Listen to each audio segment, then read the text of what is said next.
Shalom. This is your Akazaki Yahoo, and I start this broadcast as I would start any broadcast by giving all praise, honor, and great esteem unto the Most High Power of Yahuwah, Bahashem, Yahushua Hamashiach, and to the 12 tribes of Israel who are scattered to the four quarters of the earth. I say Shalom Wabarukim, that is peace and blessings.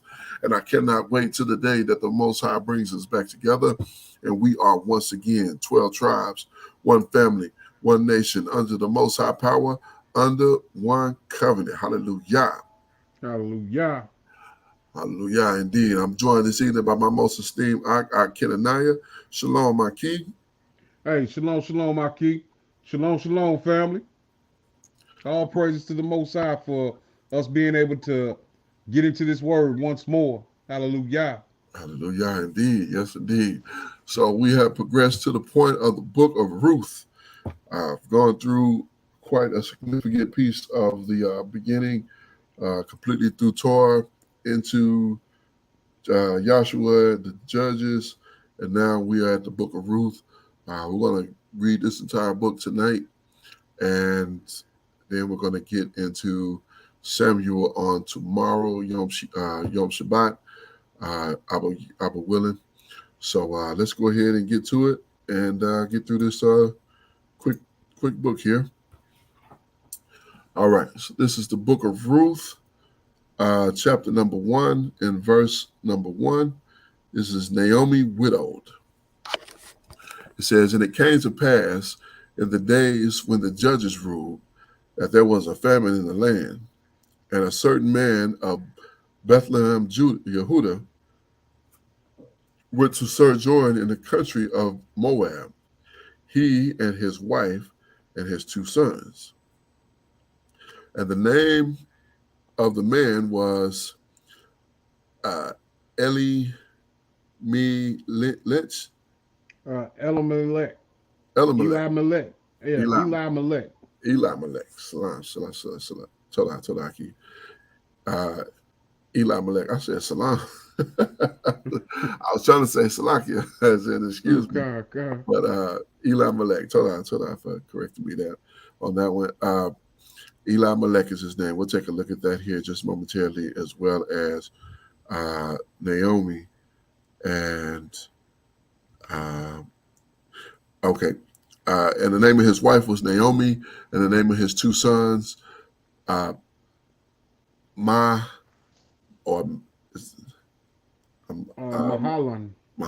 Okay, I was gonna say I'm lost on that one. Mahlon. I was gonna say Maha. Yeah, I want to say Mahalan because of that. I know when I see that H, I always want to say hi with that. I could be wrong though. Okay. We'll see here momentarily. This other one and Cha or Chi Lion. Killian.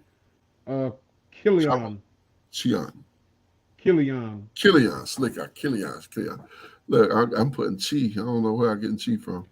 Like shy. Well, because that's what it looks like. But I know when I see that CH, it makes that K sound. Oh, okay. Cleon. Okay, con. Yeah, we'll see that here in just a bit. Euphrates of Bethlehem, Yehuda, and they came to the country of Moab and continued there. All right. So let's go ahead to look at some of these names. Let's begin with Elimelech.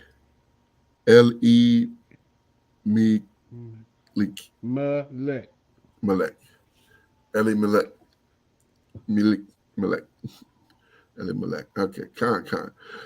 My power is king, Naomi's husband. So her original husband's name meant my power is king. And they noticed that they put, how the Christians do. That's the big G. Right. So that's supposed to stand for as in EL, as in the Most High. So not just like not a representative, but somebody who is referred to as God, but somebody who is actually talking about the Most High. as this looks. Now, I don't know if that's really what it's saying, but I know that El in Hebrew is the Most High. Uh, Mm-hmm. so, so this is the first time we've seen this. It's really not a lot to say about it. To whom the Most High is King. Yeah. So let's continue, and let's check out Naomi's name. No Yeah, Naomi. Mm-hmm. Naomi. I like that. My delight. She's the wife of uh, Elimelech, Elimelech. Elimelech, and the mother of boys we mentioned, Ma, Mahalan and Kil Lion, and mother-in-law of Ruth and Ophrah. Orafra. So sorry I'm butchering these, but we'll get to that. We'll look at all of these names here. Uh, Next one we have Okay, I was wrong. Mahlon. Mahlon. So Mahlon. like the K is silent. You That know means they it it's almost like that lachem. Machlon. Mahlon. Okay. Con. Okay. Okay.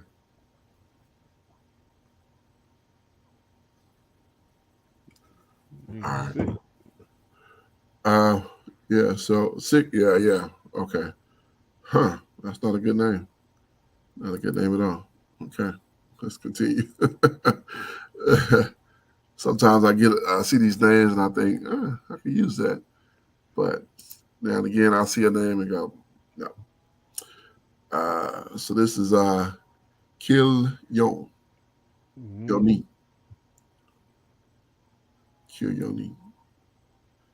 Uh, huh. So it is that E supposed to be long? You E? know, I'm not sure. Like I there's a I mean you gotta do something with it because that asterisk is up there, so Yeah. Let's see how they say it on this one. Strong's H3630. Killion. Killion. okay. So Kil maybe that Yoni. does mean that when you see that accent up there, you just make it silent, I guess. Oh, okay. Okay. Penning, which I don't know what that means. I mean, I know what penning is, but why would you name your child that? Kid. Penning. Okay. Euphrates, we're familiar with. Yeah, Bethlehem. Ephraim, yeah, Ephraite. Oh, Ephraim. Oh, goodness. Mm-hmm. Slick eye. I tell you what. Okay. And you remember Uh, we were looking at this one day, because remember the brother had brought out the study talking about how Mashiach was really from the line of Ephraim. oh, kind. How they say that? Yeah. Yeah, kind. Yeah. As ashiness, Hmm. fruitfulness. Ephraim, right? Inhabitants of the descendants of Ephraim, inhabitants of Bethlehem. Like, yeah, because that's what he said. Because oh, he's from Bethlehem. Oh, he's from Ephraim. Like, no. I didn't realize that it had been such a, until he brought that out, that it had been such a situation between. Um, I knew it was a situation that existed between Yehuda and Benjamin. Mm-hmm. Based on what happened with David and Saul or Shaul, but never Ephraim. You know, I thought Ephraim was on the other side. Where they were doing their own thing. Um, they had their own northern kingdom, whatever the case. So, but that's all those names on this verse. Let's go to the verse 3. Uh, Verse 3. And Elimelech, Naomi's brother, Naomi's husband died, and she was left and her two sons. excuse me, Slikah. And they took them wives of the women of Moab. The name of one was Ophrah, and the name of the other was Ruth. And they dwelled there about 10 years. And Mahalalel and Kealon died also, both of them, and the women were left of their 2 sons and their husband. And she arose with her daughters-in-law that she might return from the country of Moab, for she had heard in the country of Moab how that Yahuwah had visited his people and gave them bread. Wherefore she went forth out of the place where she was, and her 2 daughters-in-law with her, and they went on the way to return to the land of Yehudah. And Naomi said unto her 2 daughters-in-laws, return, Slikah, go, return each of you, Slikah. I'm butchering this. Let me start that over. Verse 8. And Naomi said unto her 2 daughters-in-law, go, return each to her mother's house. Yahuwah deal kindly with you as you have dealt with the dead and with me. I don't know why I had such a hard time getting that out. Verse 9. Yahuwah grant you that you may find rest, each of you in the house of her husband. And she kissed them, and they lifted up their voices and wept. And they said unto her, surely we will return with you unto your people.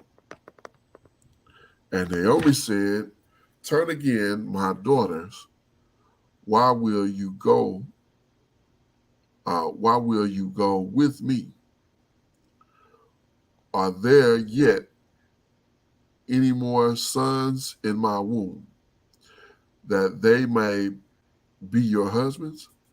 Like, am I going to have any more children to marry you off to? I mean, what am I going to do with you women? Getting old women. You know what I'm saying? So, verse 12. And they turned, so they got, turn again, my daughters, go your way, for I am too old to have any husband. If I should say, I have hope, if I should have an husband also tonight, and should also bear sons. Like, I don't even think I'm gonna be able to even have a man, let alone have any more children for you women to marry. Y'all too old for me to have a baby and grow up to be with you anyway. Verse 13. Look, I had to cut that off. Verse 13. I was about to say some stuff. Just cut it off. I'll leave it there. I'm just going to leave that. Yeah, leave it. Verse 13. Would you tarry for them till they were grown? Would you stay for them for having husbands? Nay, my daughters, for it grieves me much for your sake that the hands of Yahuwah is gone out against me. Like, I can't do nothing for y'all. Y'all wouldn't. It wouldn't work. It's not even reasonable. It's completely unreasonable. Ruth's loyalty, verse 14. And they lifted up their voices and wept again. And Ophrah kissed her mother-in-law. But Ruth clave unto her and she said, behold, your sister-in-law is gone back unto her people and unto her idols, or her rulers. Let's look at that word. Matter of fact, Let me finish this sentence here and we'll look at that. Return you after your sister-in-law. All right, let's look at this. She's returned to her gods, her Elohim. Now, rulers, judges, divine ones, malachim, idols, same thing. Same thing. So many definitions for that particular term. Slicker, for that particular term. Many possibilities. Not possibilities, but many different meanings. Mm-hmm.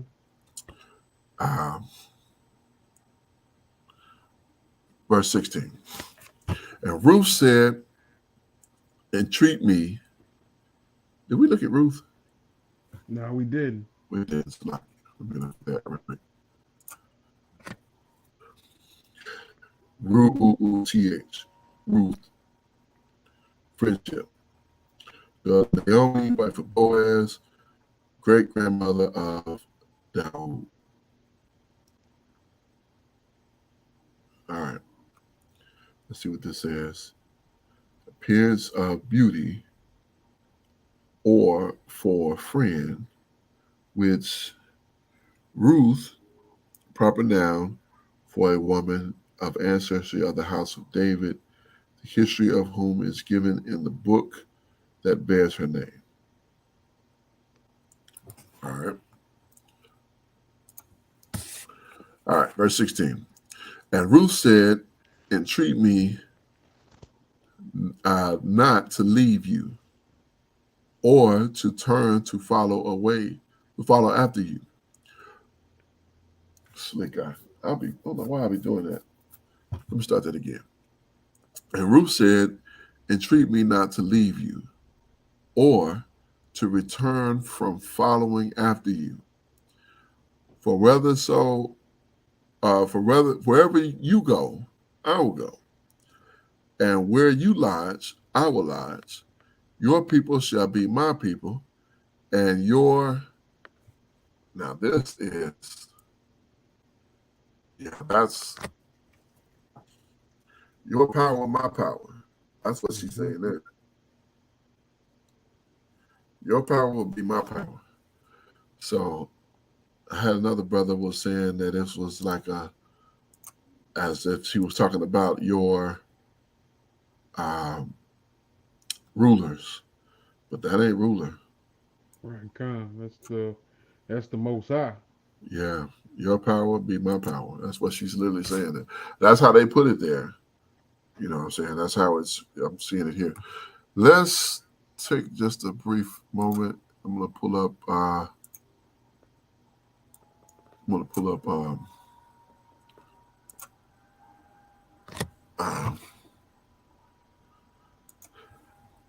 not the blue letter, but the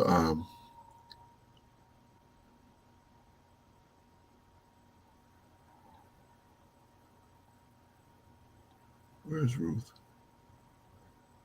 There it is. Oh, there you go. Okay.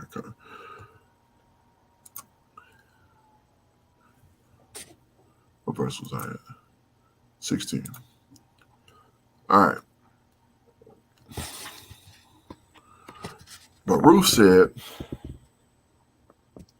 we read this, and this is the Scriptures translation equivalent to the Hallelujah.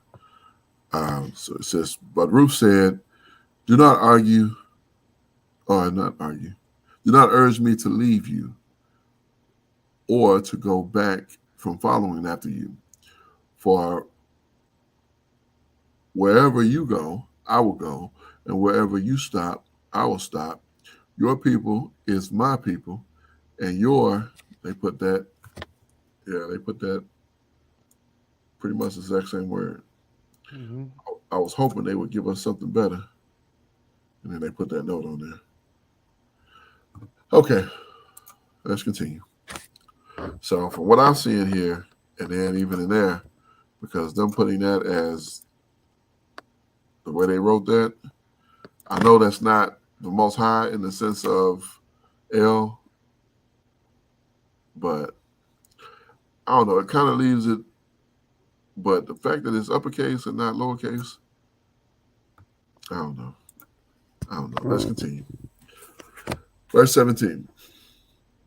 Where you die, I will die, and there will I be bruised, or be buried.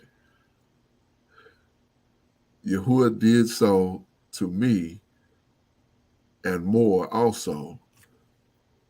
If aught be he did, if aught but did part you. Slika, I am really tripping this evening. Let me read that again. Where you die, will I die, and there will I be buried. Yahuwah do so to me, and more also, if aught be death, part you and me. Only death will part you and me. That's what she was saying. My goodness, I was bound to butcher that, but told her for making it through that. Told our Abba Yah for making it through that. Verse 18, it's the little things. Verse 18.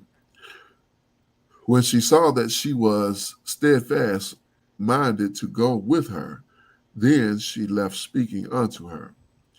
So they two they came to Bethlehem.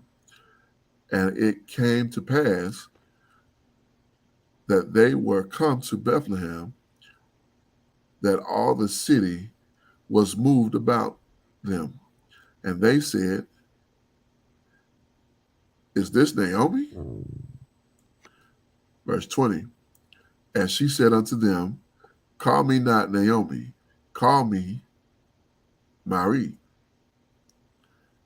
For the Almighty have dealt very bitterly with me. So she didn't want to be called Naomi. What we say Naomi meant? Naomi was Naomi. Man, Lost it that quick. yeah, con. It went for It me. was It it went wasn't for me. That's positive though. My my delight. delight. Yeah. Yeah. It went for me. That's why I had to ask. So let's see what she saying. Call me Mara. Bitterness. Mm-hmm. So she went from calling me my delight to now call me bitterness. But the Most High have dealt bitterly with me. So she told us what it was. Verse 21. I went out full, and Yahuwah had brought me home again empty. Why then call me Naomi, seeing that Yahuwah have testified against me, and the Almighty have afflicted me? So Naomi returned, and Ruth, the Moabitess, her daughter-in-law, with her, which returned out of the country of Moab. And they came to Bethlehem in the beginning of the barley harvest. So a couple of things to look at here. Moabitess, which that goes right back to Moab. Mm-hmm. Yeah. Is Moabite 7 times, Moabitess 6 times, Moab 2 times, and then Moabitis from father, what father? A citizen of Moab, and an inhabitant of the land of Moab. So that breakdown I saw was saying this would be the definition that Ruth would follow, but Mm-hmm. I don't know. I'm interested in getting through this book. So let's continue. Chapter 2. Ruth gleans in Boaz's field. And Naomi had a kinsman of her husband's, a mighty man of wealth, of the family of uh, Melech, Mm-hmm. Elimelech, and his name was Boaz. Let's see what Boaz's name means. Boaz.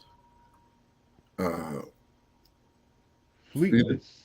feet, fleetness. Yeah, I'm not sure what that means though. Okay, I was just thinking the same thing. Like, what is fleet, fleet, fleetness? All right, let's see what Google says about that word. Fleetness, the ability to run or move quick. So, what was that one that Dawood had? Who he just said his feet were as light as One of his mighty men. yeah, Yeah, kind. I forget. yeah, he was real fast. Feet, yeah. So that's what Boaz was known for. Fleetness. So he can move, whether that was running or just being able to move around. So let's continue. Verse 2. And Ruth the Moabitess said unto Naomi, let me now go to the field and glean ears of corn after he in whose sight I shall find grace. And she said unto her, go, my daughter. And she went and came and gleaned in the field after the reaper. And her hap was 2 lights on the part of the field belonging to Boaz, who was of the kindred of Elimelech. So what is this hap? Is that like a sack? Mm, Let's see. Uh, Mill, McGrath. McGrath, McGrath. Okay. Uh, oh, hap, like happiness. Okay, kind. Okay. I was thinking like a hap sack, a hap nap sack, Mm-hmm. or something like that. I don't know what I was thinking about. Um, verse 4. And behold, Boaz came from Bethlehem and said unto the reaper, Yahuwah be with you. And they answered him, Yahuwah barak you. You know, starting from right there, I already like him. You know, this is the way we ought to speak to one another. You know what I mean? It's the way we ought to love one another. You know what I mean? Like, man, the Most High bless you, brother. You know. Yes, indeed. Yes, indeed. I wanted to see. Uh, it didn't give it. It gave that he answered. But let me see what this for they. Yeah. So they got that for the name of the Most High there, and then let's see what this says. Um, Amar. Amar. So he's to say. So that's him replying to his response. But it didn't give us the actual greeting. And then let's come back to his part. They answered to him. So it's the same here. Barak. I'm sure this is Barak. Mm-hmm. Yeah. Yeah. So, okay. So, I don't know. They might have just said Yabarak. And then he replied, Yabarak. Yabarak. Barakathon. Mm-hmm. You know, the brothers now, they be like, Yahweh Bashem Yahweh Shabbarakathon. Right. Con. I be like, yeah, I like that, man. The more I hear it, the more I like it. Yeah, con. All right, yeah, because I know what the spirit of it is, and they doing it in the right spirit. So Mm-hmm. I say it back to them. I'll be on Clubhouse. Yahweh Bashem Yahweh Shabbarakathon. Con. Verse 5. Yeah. Uh, then said Boaz unto his servant that was set over the reapers, whose damsel is this? So he done eyeballed her. Verse 6. And the servant that was set over the reaper answered and said, it is the Moabitish damsel that came back with Naomi out of the country of Moab. You notice that other name she said is not sticking at all. Nobody's calling her that. You can. Yeah, nobody's calling her that. Like that's, I'm noticing the big difference because they took Gideon's name and we saw Gideon one time after they started calling him that other name, and I think it was literally one time after that. And she said, "Don't call me bitter." And nobody's calling her bitter. Everybody's referring to her as delightful or delight, my delight, Naomi. Verse 7. And she said, I pray you, let me glean and gather after the reapers among the sheaves. The sheaves. So she came and have continued even from the morning until now. And she tarried a little in the house. That she tarried a little in the house. So she even stayed a little bit in the house and went and eat off this man. But they was rich. They was rich. I mean, it wasn't like they were struggling. You know, Boaz had it said in the earlier part that he had great wealth. So he was upper echelon anyway. You know, things are different when you don't have to scratch and claw for that little bit, you know, for a little bit. So verse 8. Then said Boaz unto Ruth, Hear you not, my daughter? Go not to glean in another field, neither go from here, but abide here fast by my maidens. So he telling her, don't even go anywhere else. Stay right here. And not only we're going to give you this food, but I'm going to let my maidens take care of you as well. Verse 9. Let your eye be on the field that you do reap, and go you after them. Have I not charged the young men that they should not touch you? And when you are athirst, go unto the vessel and drink of that which the men have drawn. Like, you don't even got to worry about being thirsty. Just drink from that. We got you. That's mighty nice for somebody that the Most High say they can never come into the congregation. Yeah. You know what I'm saying? Like, that's a head scratcher right there. Verse 10. Then she fell on her face and bowed herself to the ground and said unto him, Why have I found grace in your eyes, that you should take knowledge of me, seeing I am a stranger? And Boaz, which was a law, you know, it was actually a law, you know, not to for the stranger to have their portion. yeah, we definitely ought to make provision for the fatherless, the widow, and the stranger. And you know, Abba said if we did not, then he would punish us extravagantly for that sake. So it never wants to be for them to cry out to him. We never want them to cry out to him based on what we do, especially in his position, because he is a man of wealth.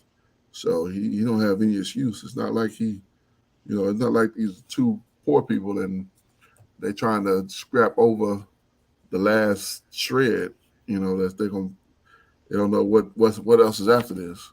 So yeah, I can see his position, but consider that this is a Moabitess or somebody from Moab.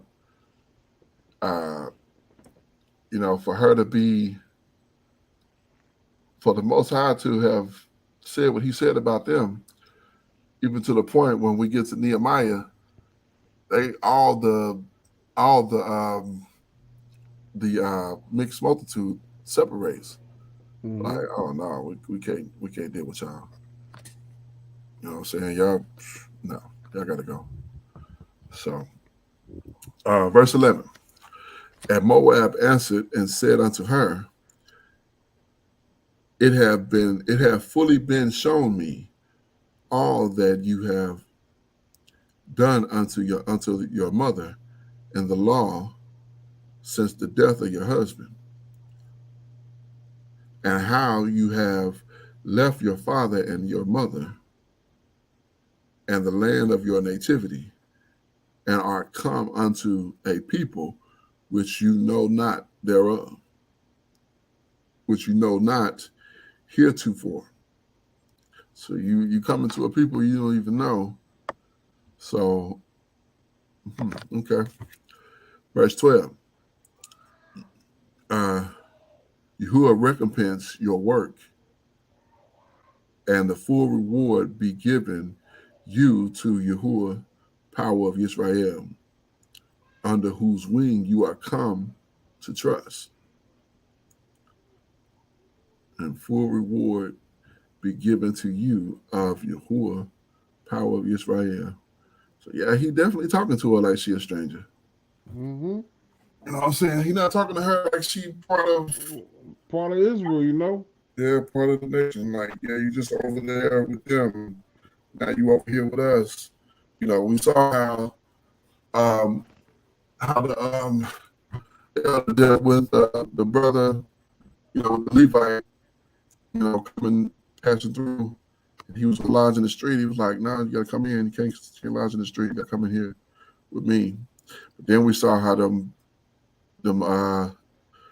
fellas, sons of evil, you know, how they came against them, and it's like, look, Sodom and Gomorrah all over again.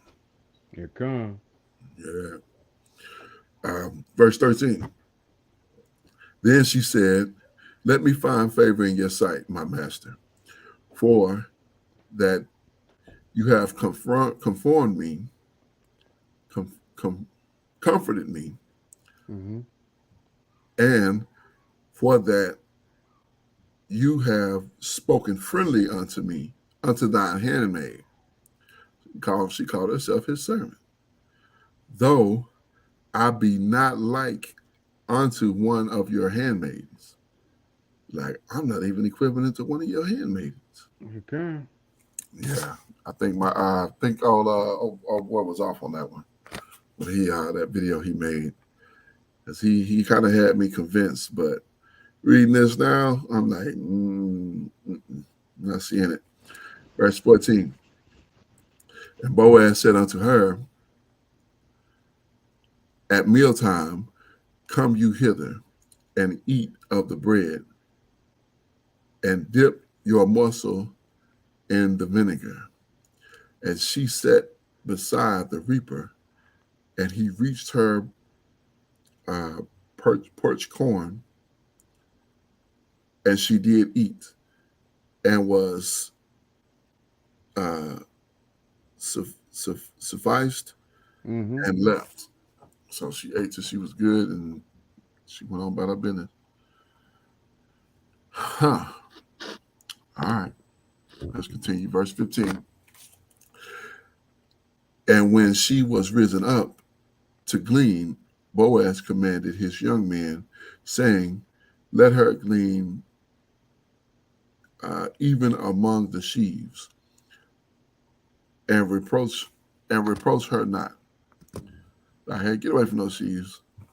Like, let her even get off of that. Like, verse 16. I wonder how poor.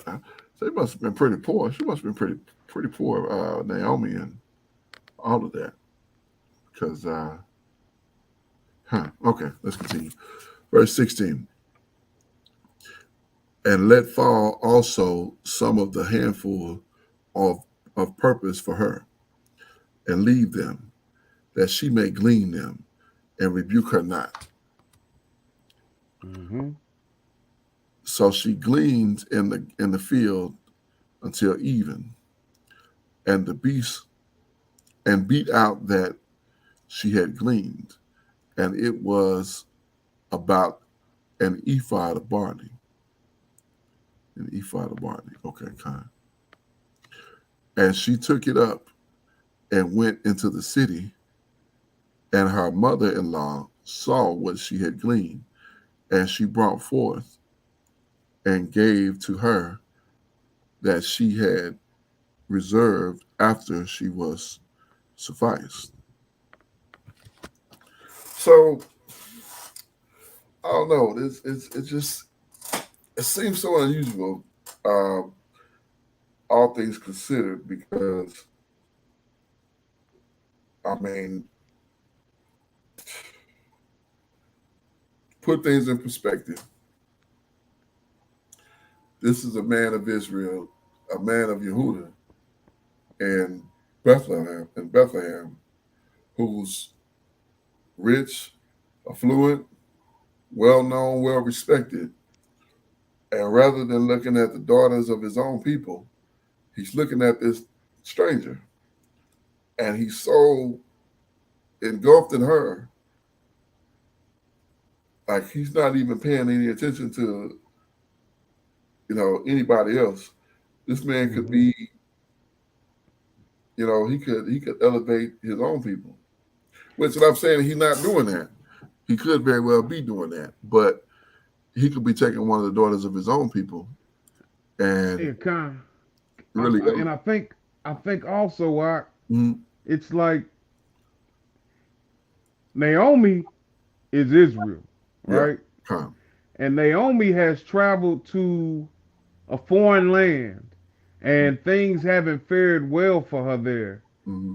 And this woman whose land she was in, who is also her daughter-in-law, Mm-hmm. has kind of watched over Naomi, as she's been away.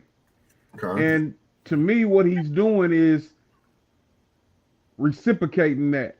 Okay, you've been kind to my people. Yeah. I'm gonna be kind to you. And it's also a law.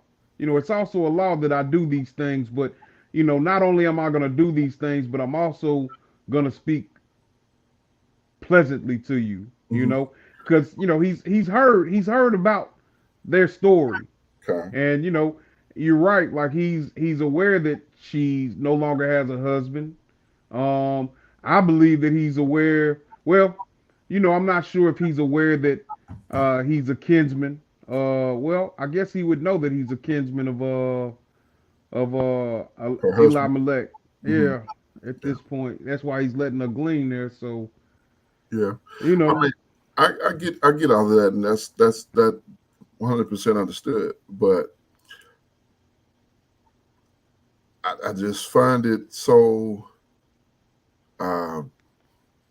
head scratching that this being what it is, and he's just so diligent, with this woman. Like, yeah, you don't even got to go anywhere else.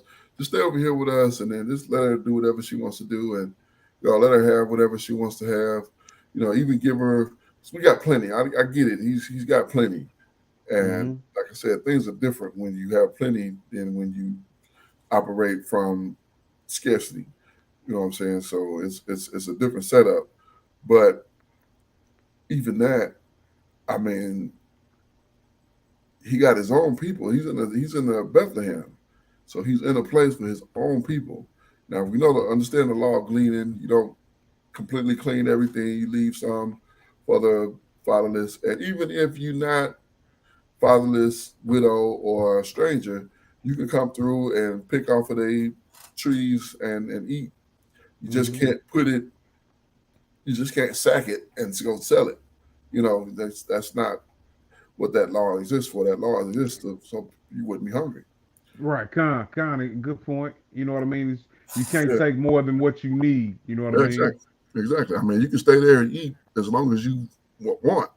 According to the Torah, you stay there and eat as long as you want, but you just can't take it with you, so you can go and sell it. You got to earn your own and so on and so forth. But uh, I just imagine Naomi being uh, in the situation that she was in. How many others in this land were in a similar situation, who had who had lack, and here he was looking at this Moabite, like, you know what, I got to make sure she good. You know, he's just overwhelmed with this to the point where we know the story. You know, he ends up marrying her, and that's part of the law. And well, we'll continue reading. We'll continue reading. And you know, we don't. I don't know why, because like what I'm about to say, we don't actually read. Mm. But being that this brother, this patriarch, is is doing what he's doing with this stranger, Mm-hmm. we have to assume that the people around him are blessed. You Okay. know what I mean? Okay. And I get that. I get that also from just how he's speaking to his servants Yeah. and how they're speaking to him.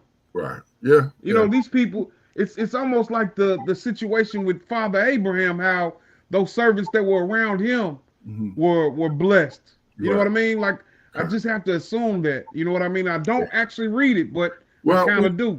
we did in chapter 1. Remember, she said uh, she was going back because the Most High had made provision for them there, Mm-hmm. and her daughter-in-law was like, I'm going with you.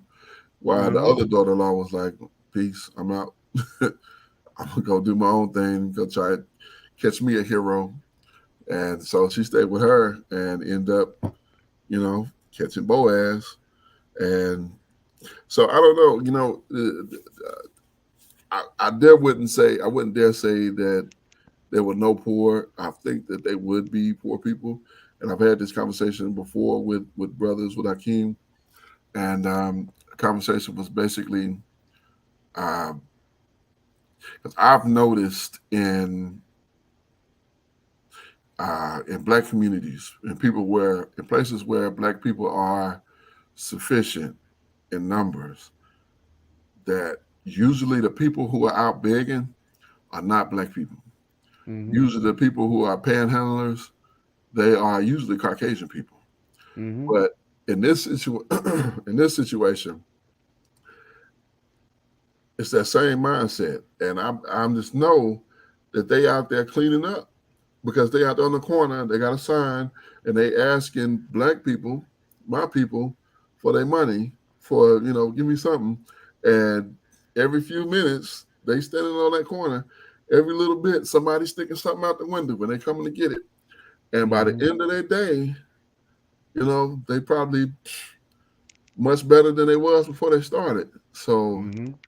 you know, don't get me wrong. I'm not knocking Ruth here.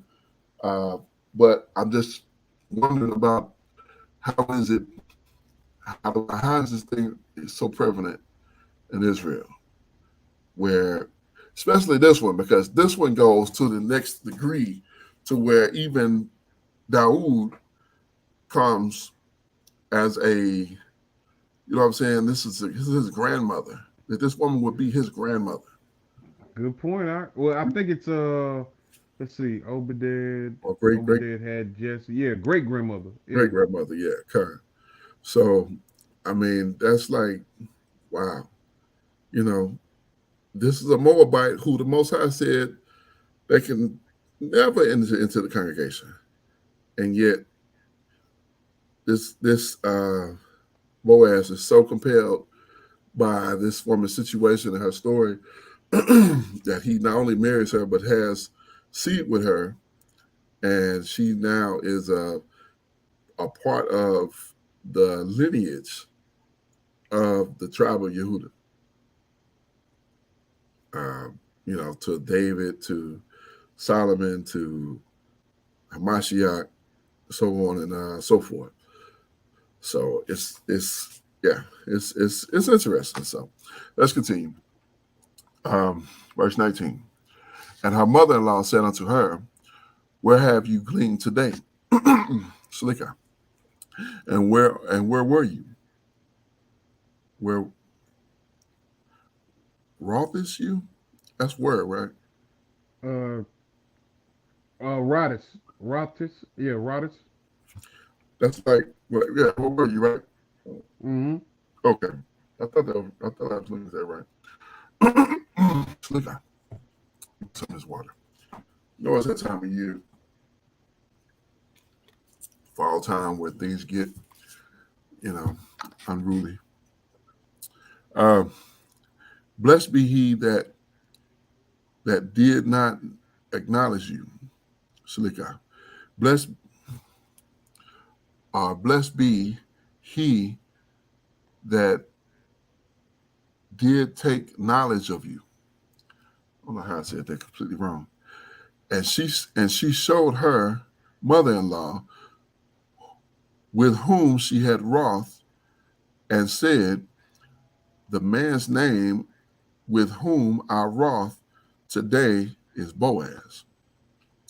And Naomi said unto her daughter-in-law, blessed be he of Yahuwah, who have not left of his kinsmen, of his kins, of his kindness to the living and to the dead.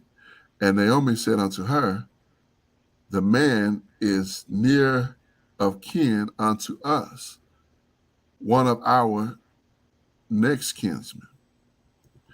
And Ruth the Moabitess said,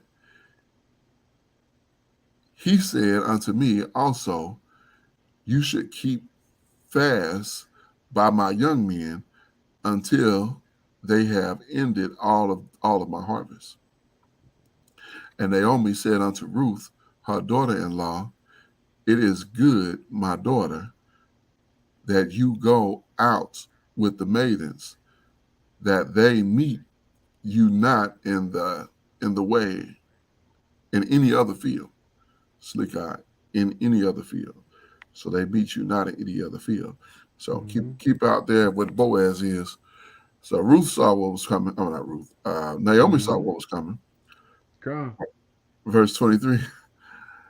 And she kept fast by the maidens of Boaz to glean unto the end of unto the end of barley harvest and of wheat harvest, and dwelt with her mother-in-law.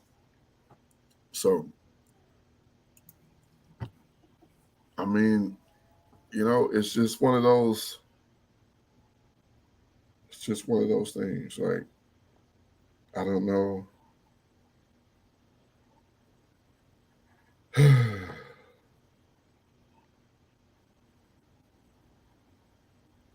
I don't know. I don't consider. I don't hate anybody. I don't have a alt with anybody. I understand. Things have gone the way they went, largely because of what we ourselves have done and caused. And I Mm-hmm. accept the responsibility and the blame. And I know that we've had to deal with what we had to deal with. It is what it is. But when it comes to other people not of my people, I have no interest in being with anybody outside of my own people. And we're at a place in time today where our people are at the worst, are at their worst. Our women are wrecked with feminism, and they just unruly, unreasonable at times. But Mm-hmm. be that as it may, there's no possibility that I can go to another nation to find a wife. It has to be of my own people. It doesn't exist. There's no other woman in the earth would be sufficient. Now, from not necessarily, she don't have to be from America. She don't have to be from any of these United States.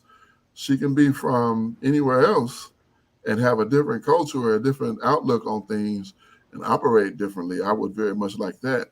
But if I don't find a woman uh, who is so-called black or who know that she Israel, you know what I'm saying? It's going to have to be a woman that Uh, she gonna have to be, if she wasn't in the slave trade, if she wasn't in the slave trade, she's gonna have to be affected by the slave trade, meaning some of her people were. So outside of that, I don't know. I can't. Mm-mm. I can't. Mm-mm.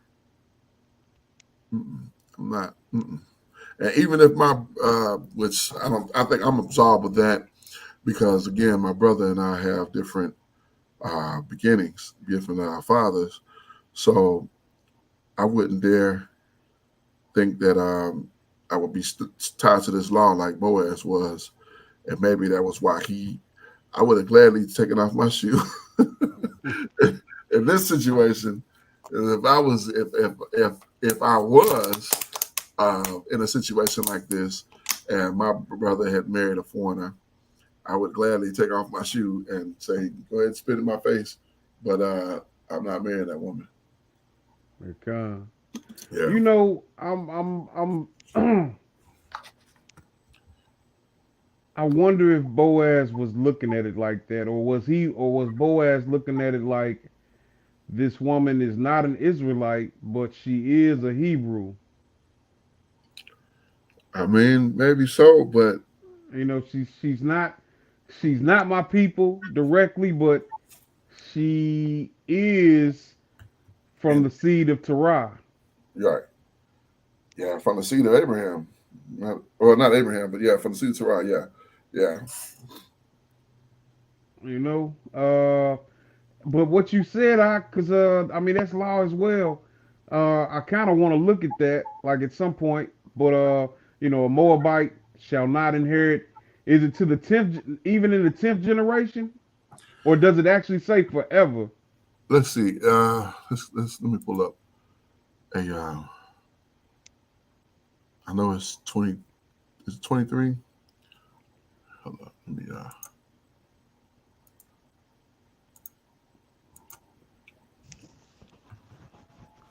And you know, Uh, I know that it had been some wars between the Moabites and Israelites. You know, and definitely some rivalries there. Uh, not 23. It's Is it? Is it? let's see.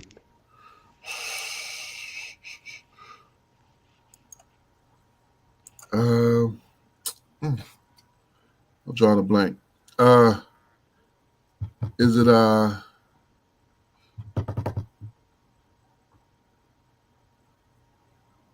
bastard. Uh,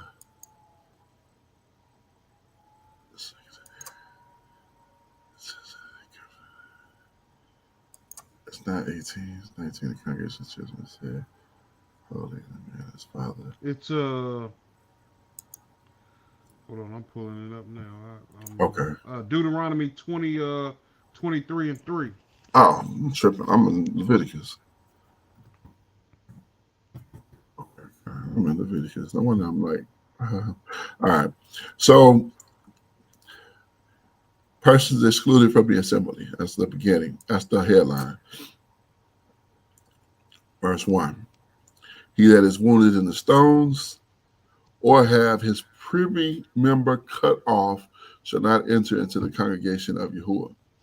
A bastard shall not enter into the congregation of Yahuwah, even into the 10th generation shall he not enter into the congregation of Yahuwah.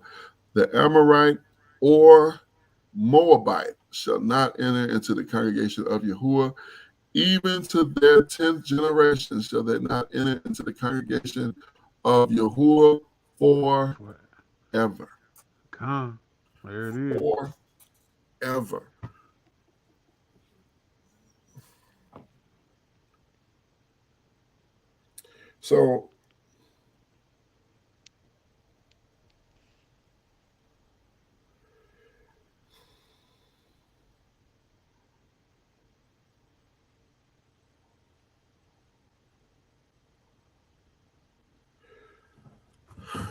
So, I mean,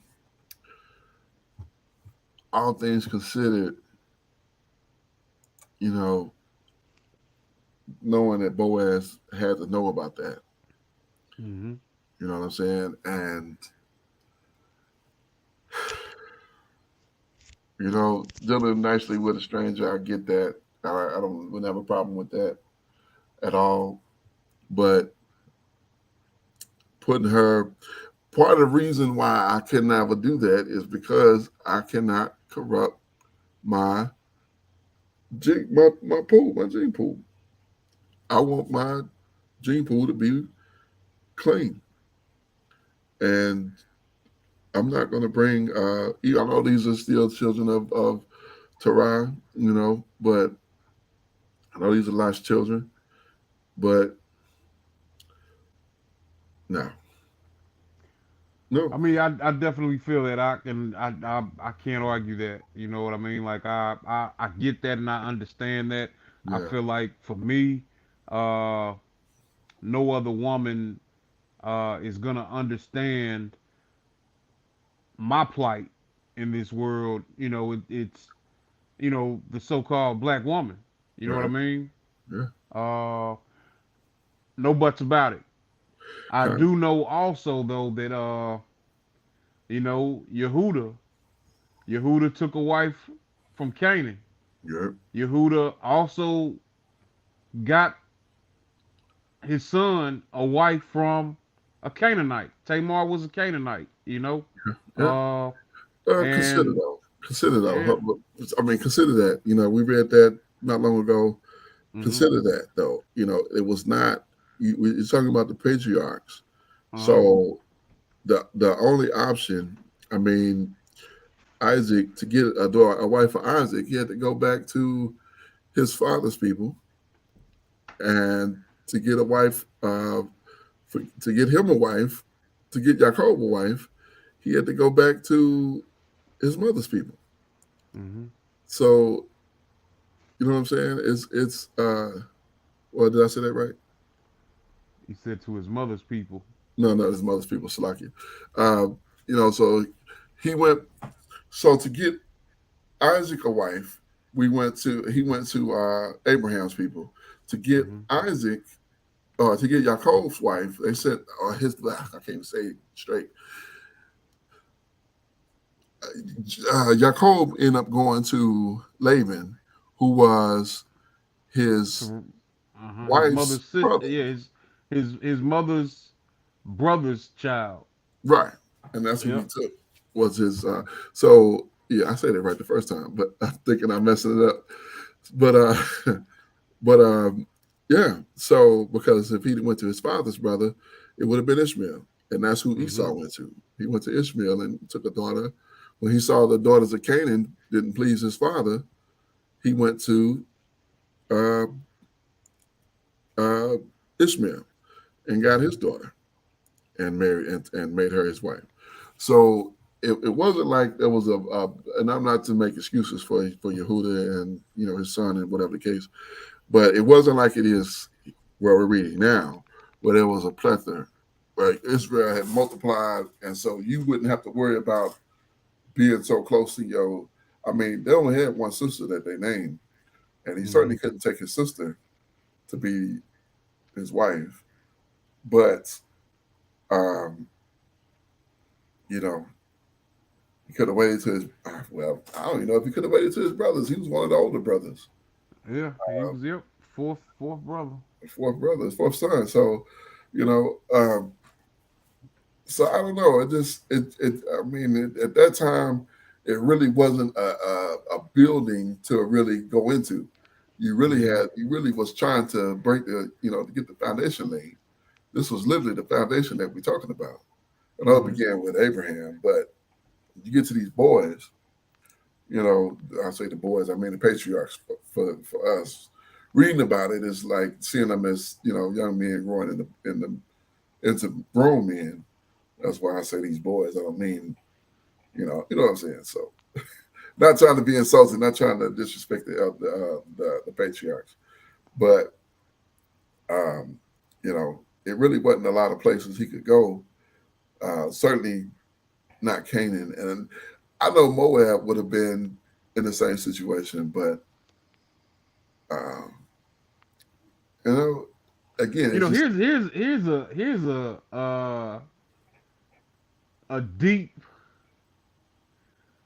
a deep dilemma. I like, you know, and it's totally hypothetical, right? It's yeah. totally hypothetical. But let's lay this scenario out. Okay. You have an Israelite woman Hmm. who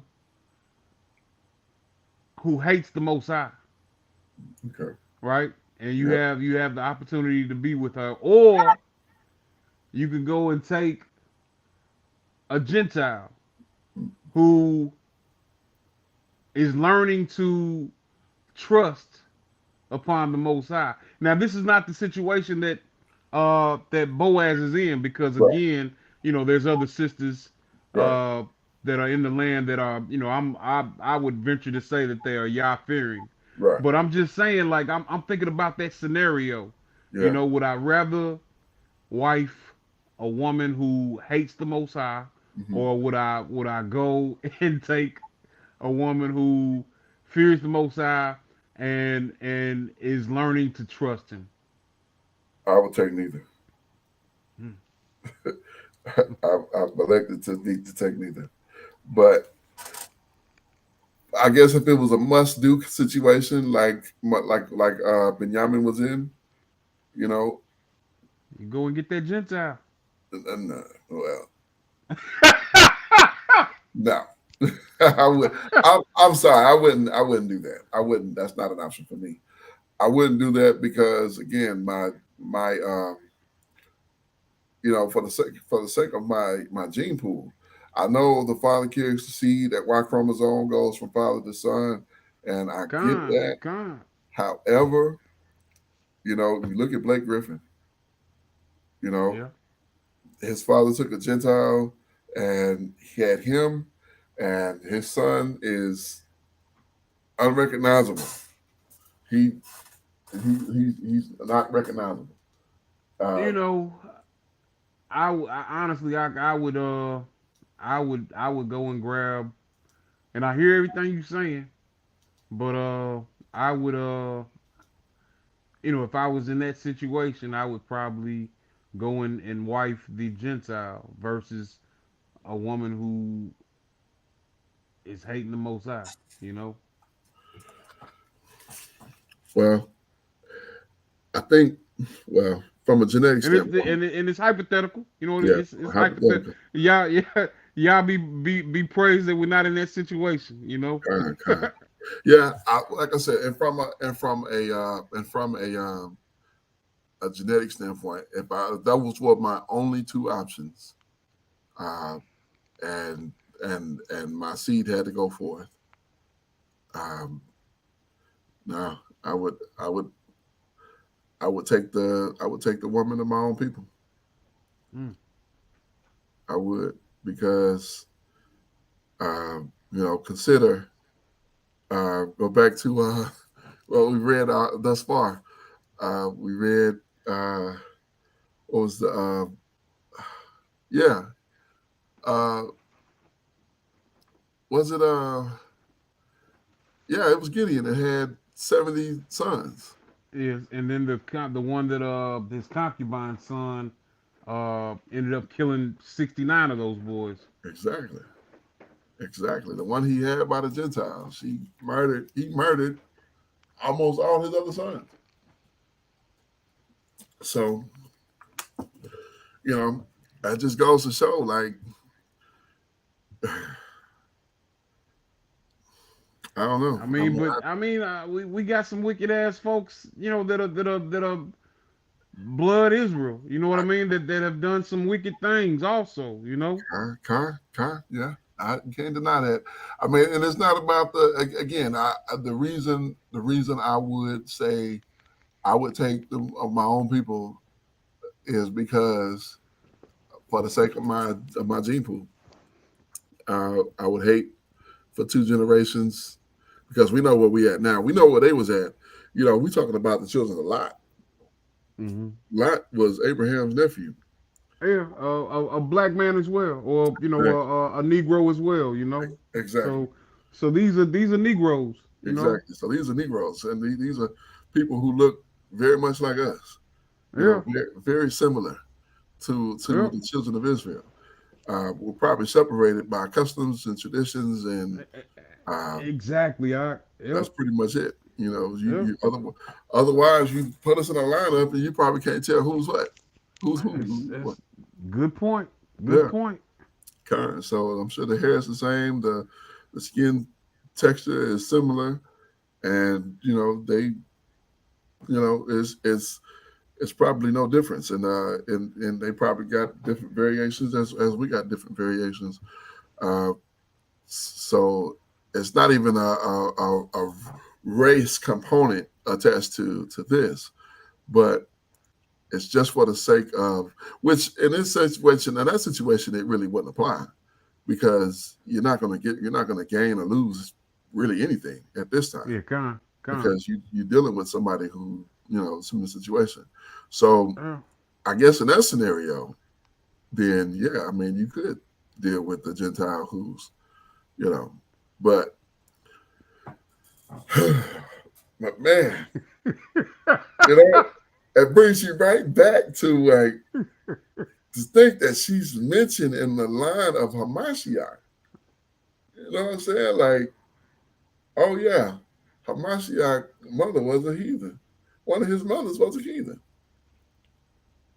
It's like, okay, I get that, but I understand, but man, of any to get somebody who on this list, the bastard,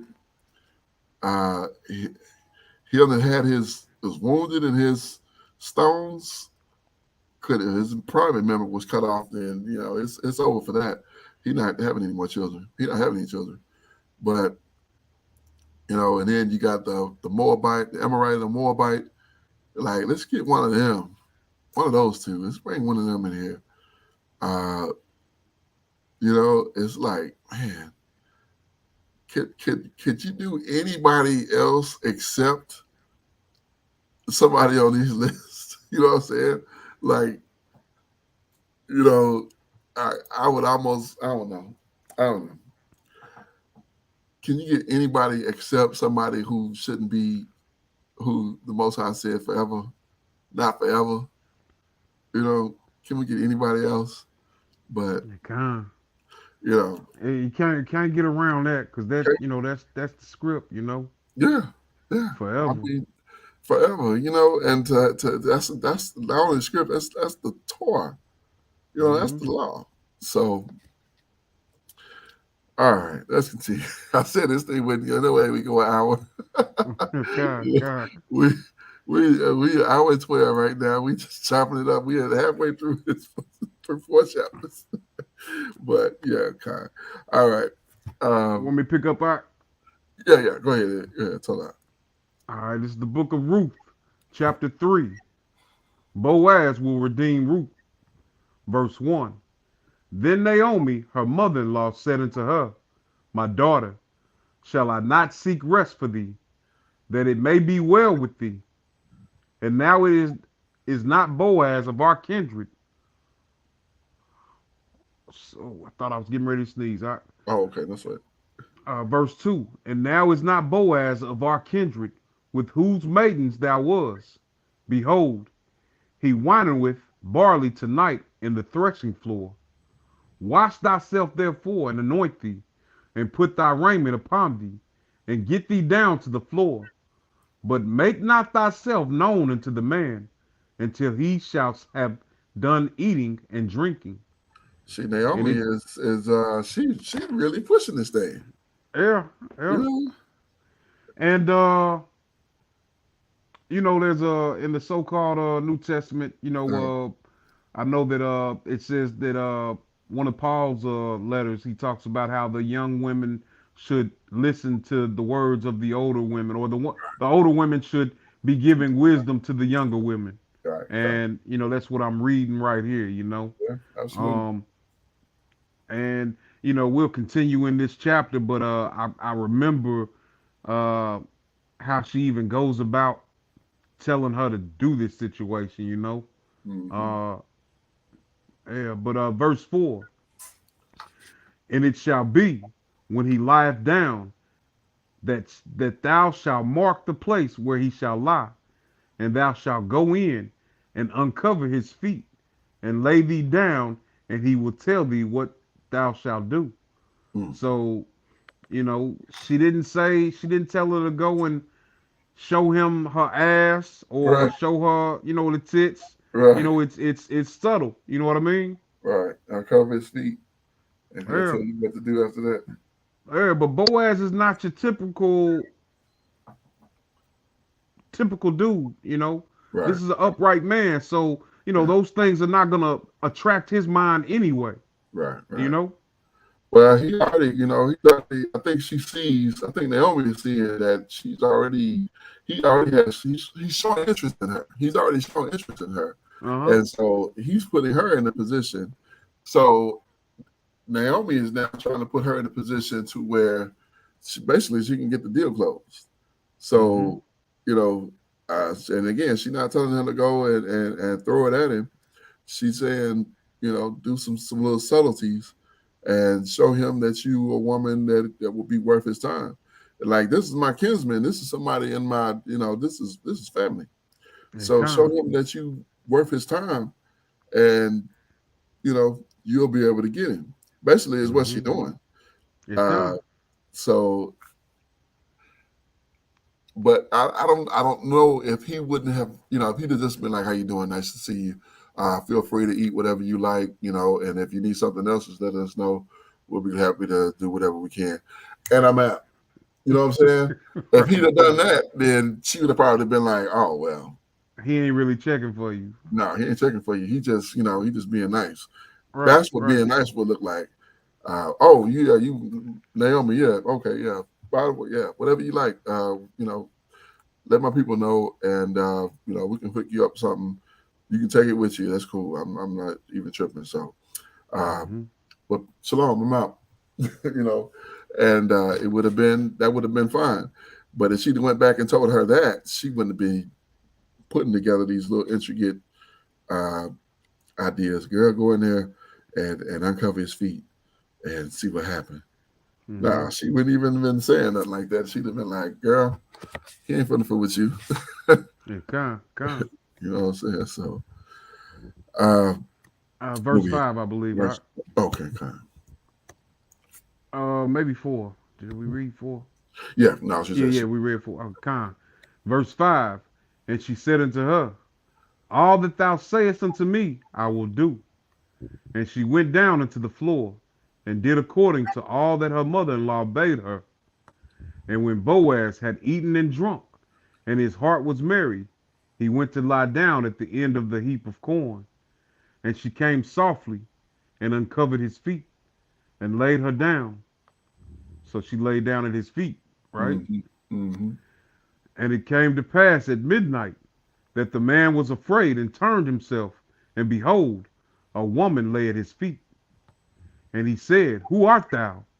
And she answered, I am Ruth, thine handmaid. Spread therefore thy skirt over thine handmaid, for thou art a near kinsman. So, this is it's how they and it's nothing fast about this. You know what Right. I mean? These are adult individuals, Yeah. and it's nothing wicked about this. She's reminding him, you're a near kinsman of my widowed husband. Yeah. You know, Kind. so there's my mother-in-law, when she don't go through all that and tell her my mother-in-law came told me to come here and for you to perform this duty, but Right. that's what Naomi has done. Yeah. You know. Basically. Yeah. Yep. Basically. Yeah.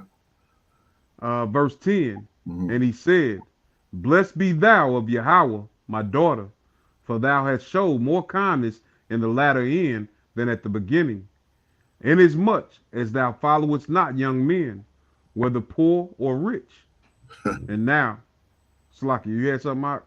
Nah, I just say you went after the young men, but whether they rich or poor, like you don't want it doesn't say how old Boaz was, but he was well established, so he wasn't. You know what I'm saying? I don't think that he was in his 30s or 40s. He probably Yeah, was. just an older man, you know. Yeah, he probably was on up there a bit. I would definitely agree with that as well. Just from what I know about this story. But let me continue. Okay. Verse 11. And now, my daughter, fear not. I will do to thee all that thou requirest. For all the city of my people do know that thou art a virtuous woman. And now it is true that I am thy near kinsman.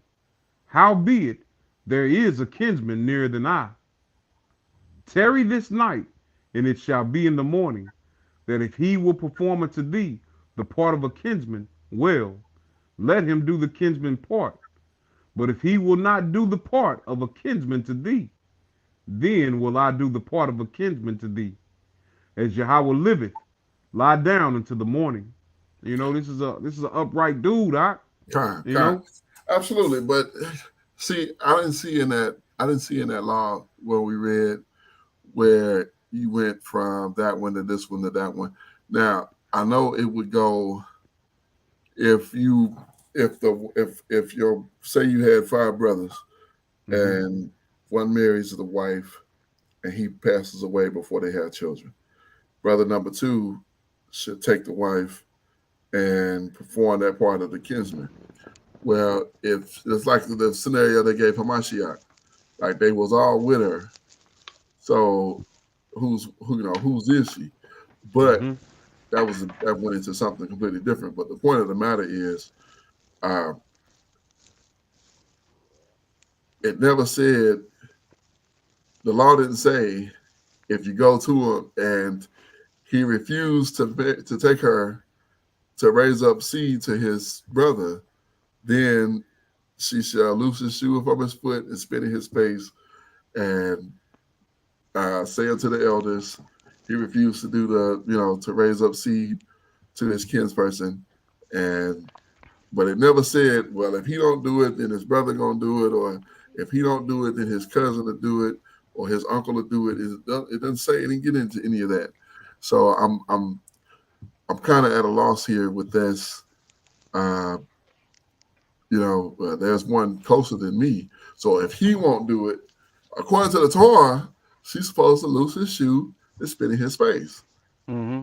You know what I'm saying? So if that's the case, then it doesn't like, oh well, he won't take you, then I'll take you.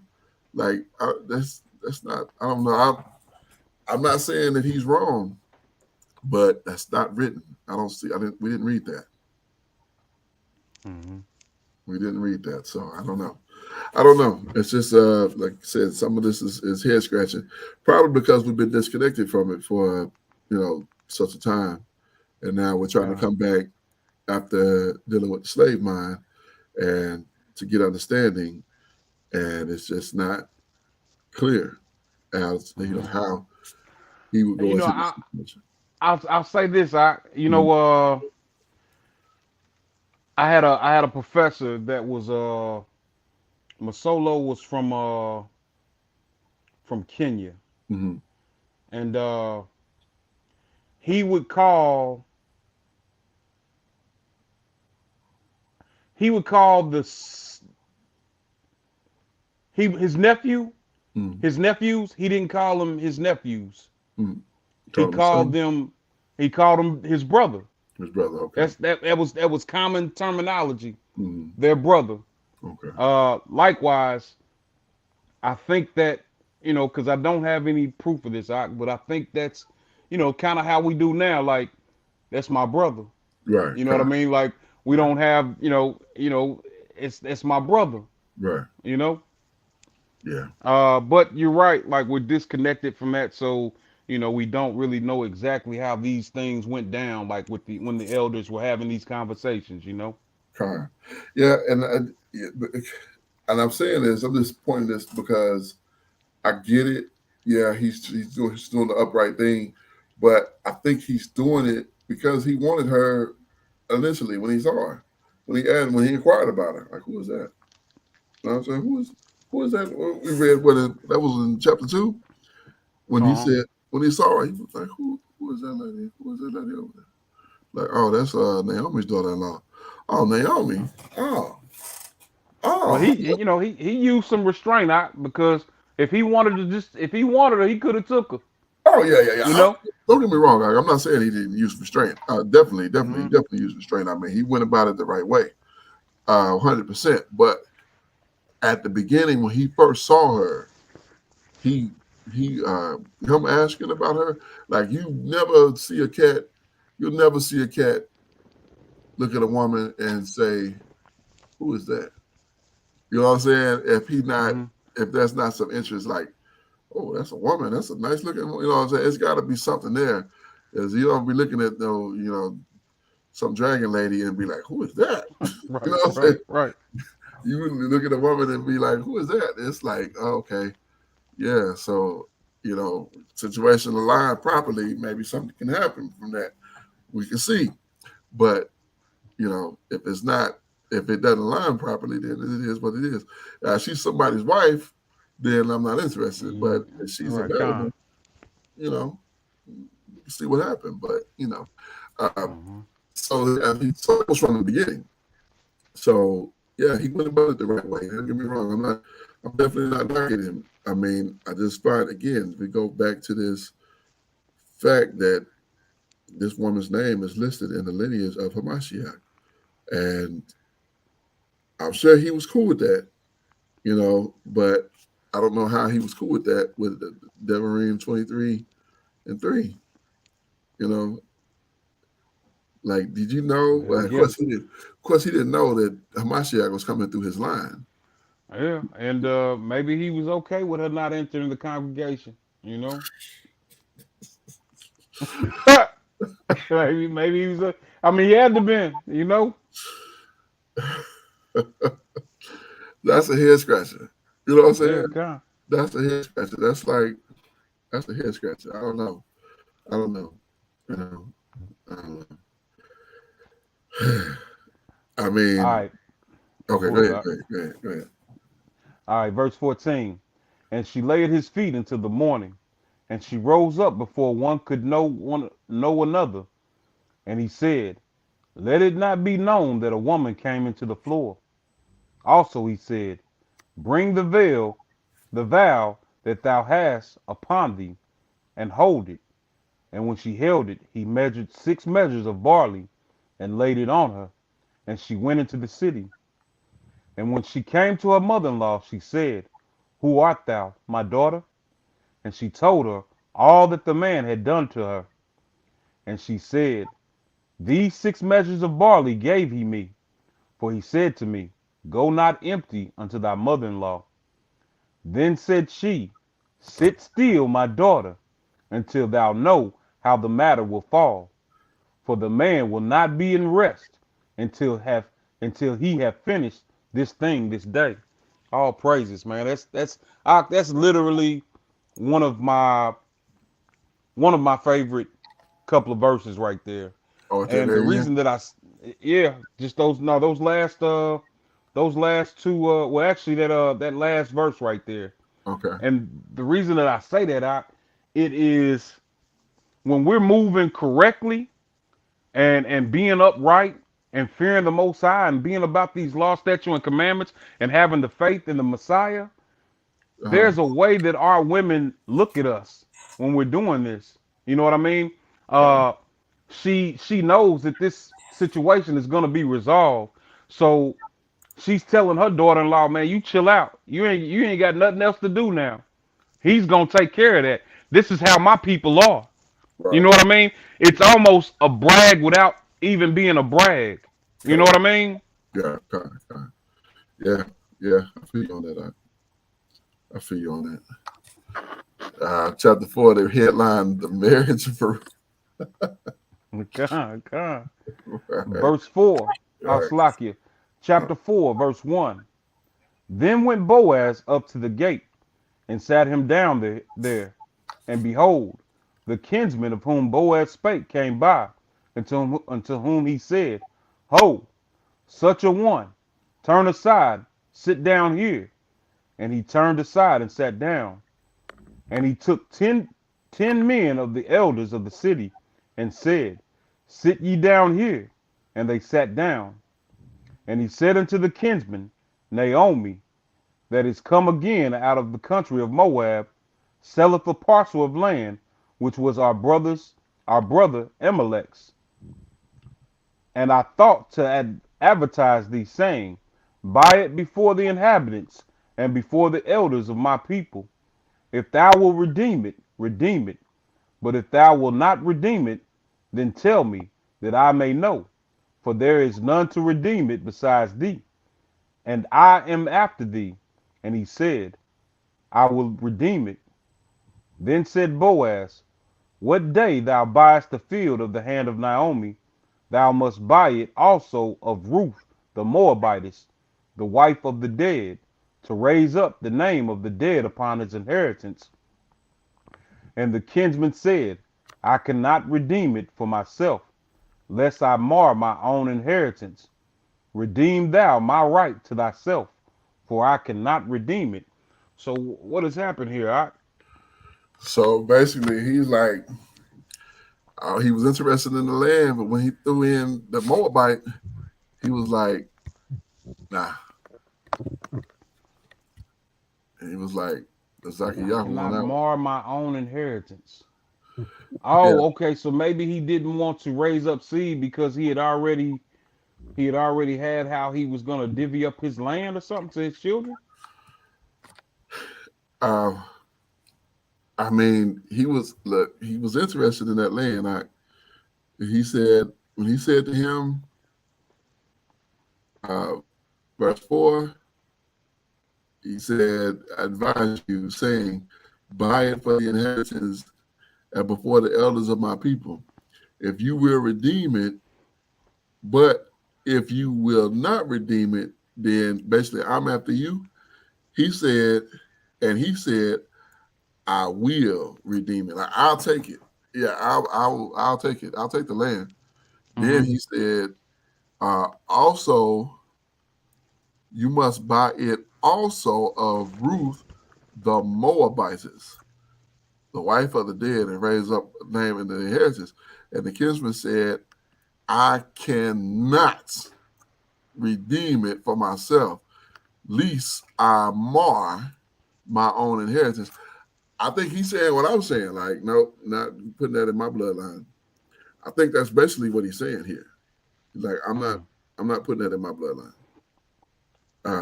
So he said, redeem it. He said, I can't take it for myself, for I cannot redeem it. Like, I'm not taking it. I'm not taking her.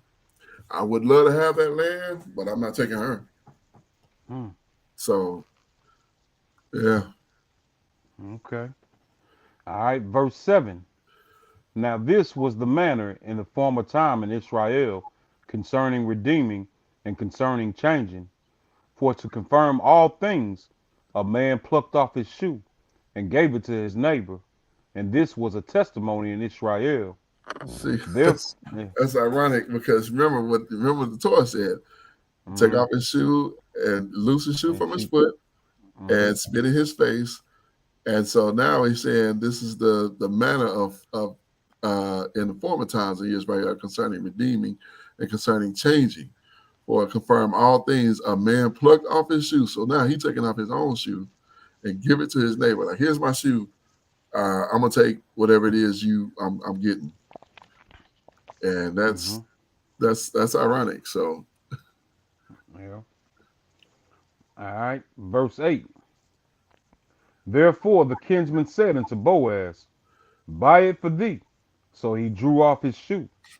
And Boaz said unto the elders and unto all the people, Ye are witnesses this day that I have bought all that was Amalek's, Elamech's, and all that was Kilion's and Mahlon's of the hand of Naomi.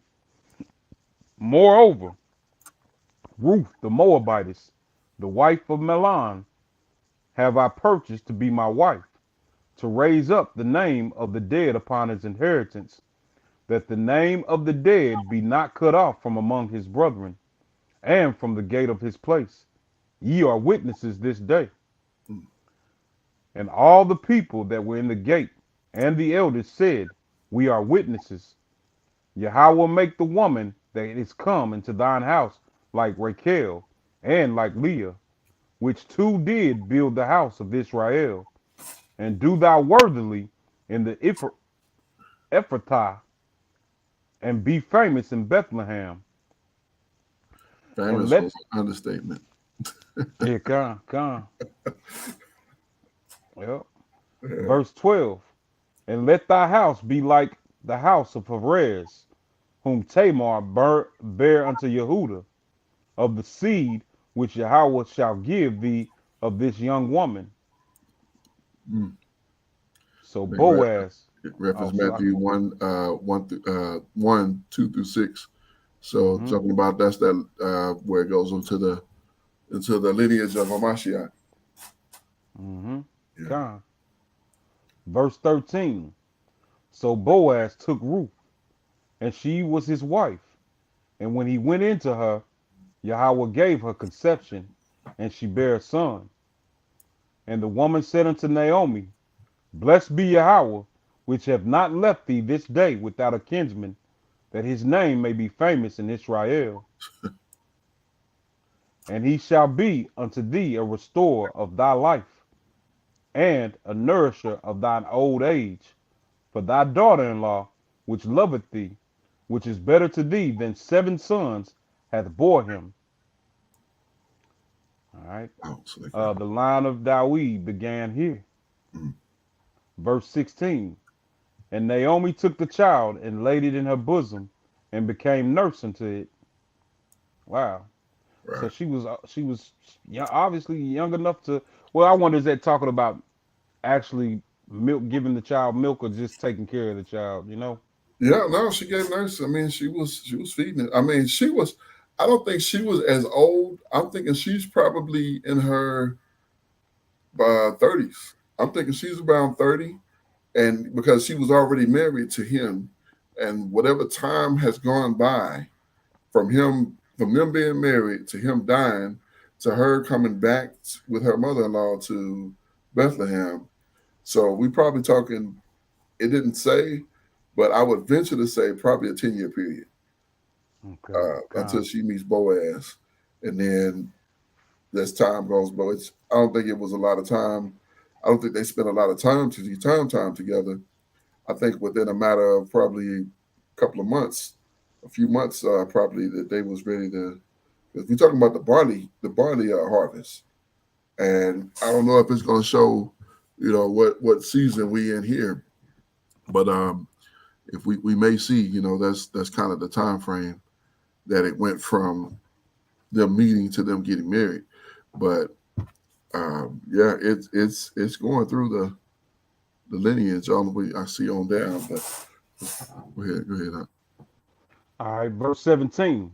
And the women, her neighbors, gave it a name, saying, There is a son born to Naomi, and they called his name Obed. He is the father of Jesse, the father of Dawid. All right, so let's go ahead and take a look at Obed here. We'll see him in the like Mm-hmm. Obed, serving son of Boaz and Ruth, grandfather of Dawood, a Judite descendant of Yarah, Mm-hmm. the Egyptian slave of Shishan, in the line of Yeramilil. Yeramilil? You're a meal. Yeramilil. Okay. Um, a Udite father. So this name stayed in Yehuda. A Mm-hmm. Udite father of Erez. I'm saying that. I'm butchering that one. One of the captains of 100 who joined with Jehoiada in the revolution by which, um, yeah, I'm interested in seeing that and getting into that. Where that king fell, that the Most High had him go up. One of Dawood's mighty warriors and son of Shema, the gatekeeper of the temple. Okay, yeah, really doesn't give us any more else. Most High compared Obed. Yeah, really doesn't give us anything else. So we go on. Yessi, let's take a look. Yes, Yash, Shai. Yeshai, Yeshai, Yeshai. Kind of like that name. I possess. All right, Yeshai. How many sons did he have? 8.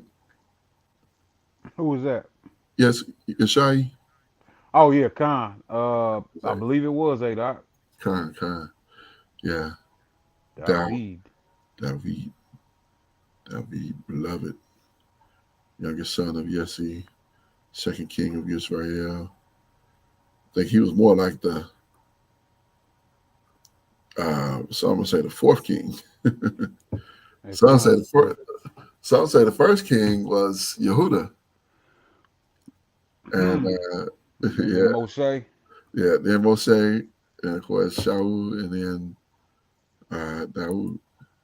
Hmm. So, all right, let's continue to verse 18. All right. Now these are the generations of Perez. Perez begot Hezron. This is in the book of Genesis, Bereshit. Mm-hmm. You know, I forget exactly where it might be 38 or 39. Con. Uh, and Perez was one of those 70 souls that went into Mizraim. You Mm-hmm. know. All right. All right. Verse 19. And Hezron begat Ram, and Ram begot Amad, Aman, Aminadab. Aminadab. Aminadab is in the book of Numbers. He was a captain or a prince of Yehuda Okay. at one point. Yep. Verse 20. And Aminadab begot Nahshon, and Nahshon begot Salmon, and Salmon begot Boaz, and Boaz begot Obed, and Obed begot Yesi, and Yesi begot Dawid. You know, Very good. so yeah, I was like I said, I was looking to see like if we could get like a time frame on all this, Yeah. but Yeah. I think that these events are like happening like along with the account that we read in the book of Shaphatim in Judges. You Con. know. Con. Yeah. Yeah. It's definitely interesting. I really didn't anticipate it being as long as we did. I thought we Con. kind of just blow straight through it, but it was a lot of, we had a lot of to look at and to think about, and it definitely made, definitely made you kind of think about it and talk about it. Hey, might as well talk about it. But it's interesting. It's interesting. Uh, I don't know. I think it would be different. I think it would be different from here to there. Um, Here we're captive to these so-called Europeans, and you know, I guess the equivalent would be that it'd be let's call it what it is, a white girl. She Mm-hmm. show up with a white girl, and Negroes like, who is that? And like the next thing you know, he ready to take her and make her his wife. One brother like, I ain't putting that in my house. You go ahead.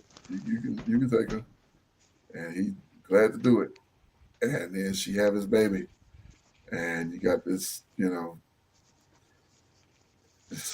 That's today. That's today's thinking. Now, back then, again, we're talking about a daughter of Lot. Mm-hmm. A So Negro. yeah, we're talking about somebody who was, so we don't see anything where they had been washed out or anything of that nature at this time. So it probably would have been pretty indistinguishable. Um, but he knew she was a Moabite. He knew that. That Mm-hmm. was said to him.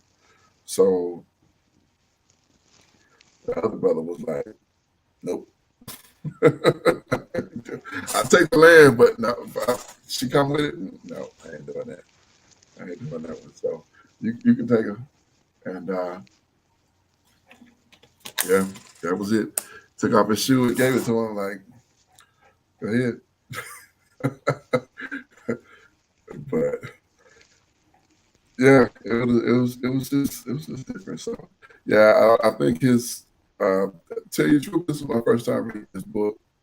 Uh, I've seen pieces of it, but never, sat through and read all 4 chapters. I initially thought it was 5 chapters. Shame on me, but that just shows you how non-versed I was at this one. I had seen a couple of breakdowns, Mm-hmm. and based on what Me as he, well. yeah. So based on the breakdown that the brother did, I thought that there was some validity to what he had said because it seemed like it really made sense. But when I asked Deacon Sakari, and he was like, "No." And now that I read it, I'm like, "No."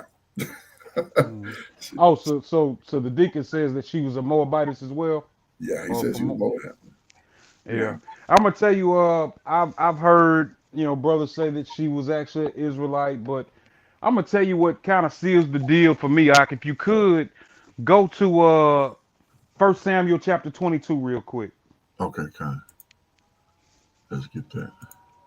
and King David is on the run at this point from Saul. Well, yeah, he's on the run from Saul, so he's looking for a safe place to put his family, and look where he goes.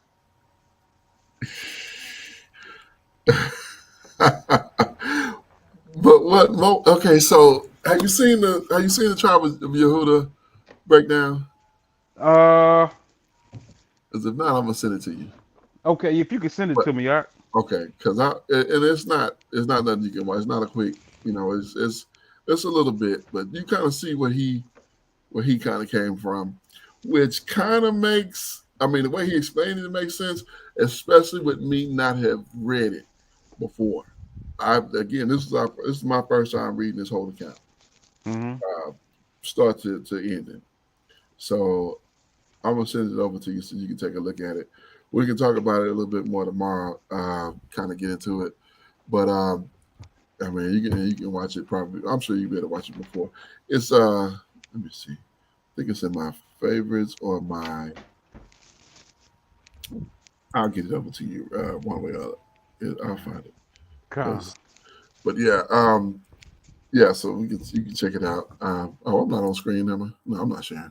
No, Okay. I didn't know you were sharing something. No, I'm not. I'm not. I'm looking for it. That's why I'm like, uh, yeah. So, but I'll send it to you so you can check out his how he came to what he came to because a lot of what he said we've read just recently, and then how he came to that understanding. So it really made sense until you read the account, and it's like this don't make sense. You know what I'm saying? So my question with what he said was, he went to the Moabites. But what Moabite? You'll see. You'll see what he says. Let me go to his videos. But Did you already send it? I'm finding it right now, and I'm about to send it to you here. Here is this it? Is this and it? The original? No, here it is.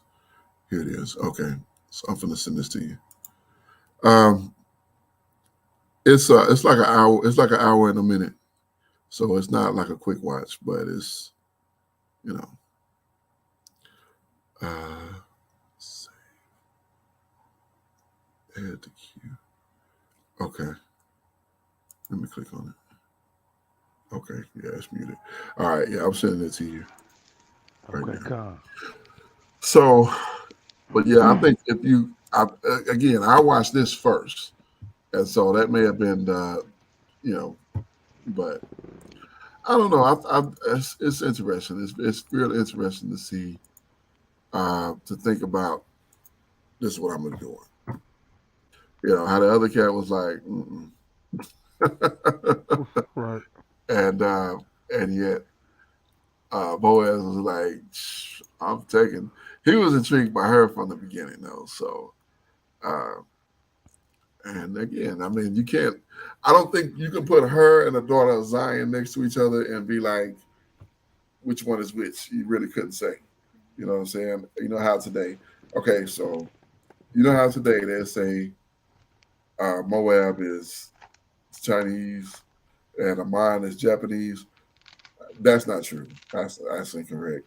That's as incorrect as Esau the white man and all this other foolishness they come up with. But you know, I'm not picturing a Japanese or Chinese woman in my mind. Right, right. Her going, God. who is that? I'm picturing you know what I'm saying? I'm Mhm. literally picturing a black woman Yeah, who, God. you know, probably nice looking. She probably was nice looking. Yeah, I'm sure she was. But once I found out she was a Moabite, I'd have been like, hey, glean whatever you like, enjoy. Shalom. You know what Hmm. I'm saying? I'd have been up out of there. But, you know, he decided to go with it, and she gave him Daoud out the deal. Eventually, Daoud, you can say Yessie. You know, Yessie was, you know, I don't know if did we read where Yessie was like a great wise man? Not a wise, a great righteous man. Uh, I don't remember reading that about Yessie. You know what I mean? Not too much. I just know that Samuel went to him and Right, chose one of his sons. And right, it wasn't even the most likely son. You know what I right. mean? Like these are all just one keeping the sheep. Right. One out in the sheep. And he was like, oh. Well, he probably was righteous. I mean, he was able to live in the land during that time. And so it's just amazing how it came to that house. You know, how Samuel went and said, I'm going to Jesse's house and not somebody else. Now, he didn't say, I want to Jesse's house. The Most High sent him to Jesse's house. And that's where it was. That was the Hmm. election. So interesting, so interesting. But uh, that's pretty much all I got. You got anything else? Now that's pretty much it, man. Like I said, some good writing or good reading. I enjoyed that, man, and it's got one of my favorite scripts in it. Kind, yeah, yeah, yeah. And we should be after that manner, where they understand exactly our character and how we're gonna operate based Hmm. on, based on what they know about us and what kind of person we should be. Um, so I don't know how far how far Naomi was from Boaz relation wise, but she knew that. And I don't think Boaz. I think Naomi was probably, you know, she probably was a bit older, probably in her 60s, I would guess. Hmm. Uh, and he probably close to that, probably close to his 60s, while Naomi was probably in her, you know, early 30s. I would venture to say that's just me speculating. That's not we can't read that anywhere in the text, but I think he was more seasoned, and she was able to bear a child. So I think she probably would have been probably in her early 30s because she would. You I don't. know, I don't think they would have been married that long. You hey, know what I'm Con, saying? Con. You Yeah. know, So I have to lean towards him being an older gentleman as well because from him, Aminadab was like his great grandfather, and remember from the time of Aminadab until Yephatah was 300 years.